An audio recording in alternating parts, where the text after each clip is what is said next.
أعزائي المشاهدين، ركز معايا، ركز في الشيء اللي أنا بقوله. شكلي مو مهم، يعني أنا ما سويت البرنامج ده عشان تقول لي والله دقنك ملوحة ولا شعرك مو عاجبني ولا شكلك اليوم مو داخل على مزاجي. إيش اللغة الثالثة؟ يعني هي عبارة عن مجموعة من الكلجات مكونة جملة، حاجة ما لها داعي، ما لها معنى في الحياة، بنستخدمها عشان بنتكلم مع الطرف الآخر اللي هو غالبا بيكون مو عربي. يعني هي ما هي كيف حالك ولا هي تيجي، هي كيف حال أنت.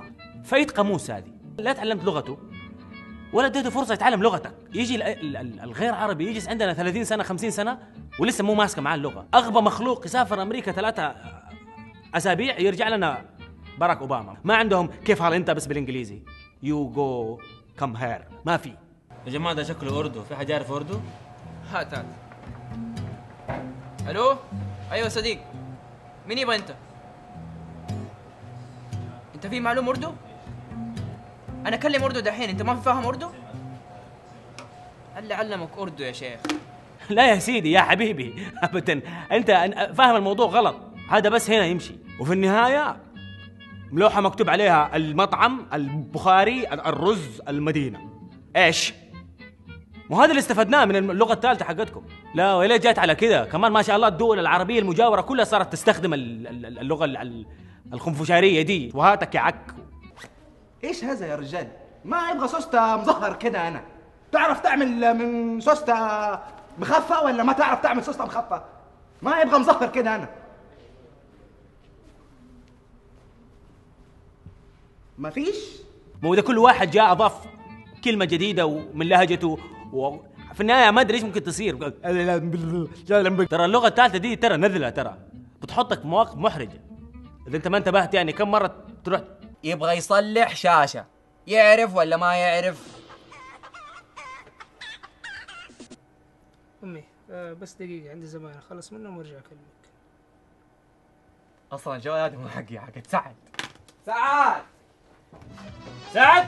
ايوه خلاص نبطل اللغة الثالثة دي والفزلكة الزايدة، كلمهم عربي حيتعلموا زي ما انت تعلمت.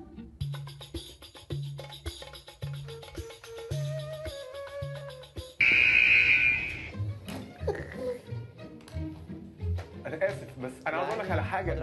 ده مش إنجليزي، ده ولا كلمة صح. الله حنانك ما بقى. دحين يا جماعة مو المفروض هذا برنامج يعني مواهب وغنى وكده؟ لأن أنا ماني شايف كده، أنا شايف طقطقة. وكمان إيش لهجة الحكام دي اللي إحنا نجي لازم نجيب مطرب ونجيب مطربة ونجيب واحد حلو كذا، ما احنا عارفين ايش هو، ايش هو، بس كذا واحد حلو. ابغى اشوف حكم يعني ينتقد صوت ما ينتقد صوت. اما مو تقول لي اسمع ايش لجنة الحكام دي كلهم تكييف قهوة. لا قولوا له يبطل يغني لأن بعد دقيقتين بقط نفسي بالنيل. أرجوك احنا نحتاج سماجة في البرنامج. يعني أساسا هذا في وسط البحر وهذاك في استوديو ودخل في وسط الهرجة، إذا ما سكت أرمي نفسي. السلام عليكم ورحمة الله وبركاته، معاكم سلوى المطيري. ايش يا سبيستون؟ ايش كوكب زمرد ده؟ ايش يا ترى انت اكبر من كده يعني. أنا عندي فكرة حلوة اللي هي شنو هي؟ برنامج بالآيفون، كل يوم اختراع جديد، كل يوم فكرة جديدة، كل يوم ابتكار جديد. خرش والله خرش، ما شفنا شيء، احنا ما شفنا اختراعات.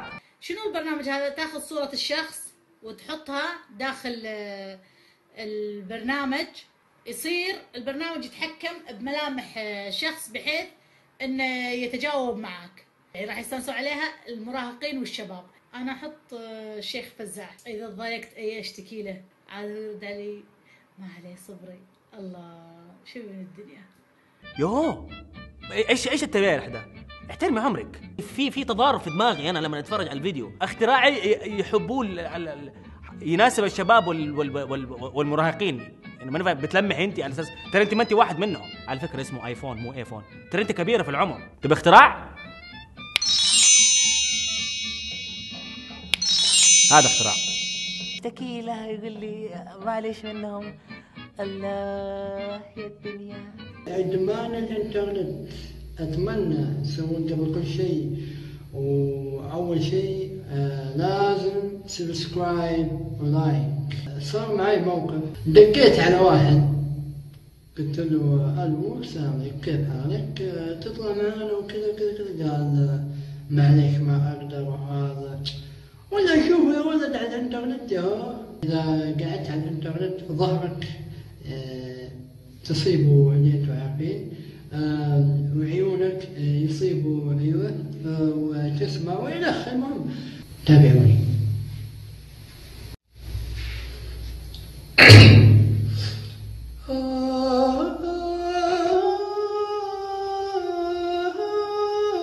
ايش؟ وكمان ليه بتتصور في الحمام؟ جربت تصور في الصاله، دخل عليك ابوك قال لك يا ابني الله يقرفك، الله خليك تسوي الحركات دي قدامنا، روح شوف لك حمام ولا شوف لك مكان ثاني تسوي لايك وسبسكرايب قبل ما تبدا. طب قل ورا الناس ايش عندك. ادمان الانترنت محسس انك انت طالع في راديو ولا في تلفزيون ولا في مطويه اسلاميه، انت طالع في الانترنت، تطلع لي في الانترنت وتقول للناس لا تدخل الانترنت. انا ماني فاهم. وكمان بطل تقول لي شيل لي، كرهتني في الكلمه. شيل لي يا جماعه شيل لي. ايش النظاره دي يا حبيبي؟ ايش ماركتها؟ سامسونج سمارت تي في؟ كم بوصه دي؟ وبعدين تروح لي ما ادري فين وبعدين ترجع لي. يا ليت ليه ترجع تخليك في البانيو ما ادري فين رحت انت. ابغى اشوفك في ارب، انا بشوفك كيف يطقطقوا عليك هناك. يا جماعه فاكرين الجن اللي يقولوا عليه اهالينا اللي لما تطور في الحمام كذا يطلع لك؟ هذا هو ترى. اضافه لابداع الشباب، ابغى اشارككم هذا الفيلم بسيط ورائع، اتمنى انكم تشوفوه.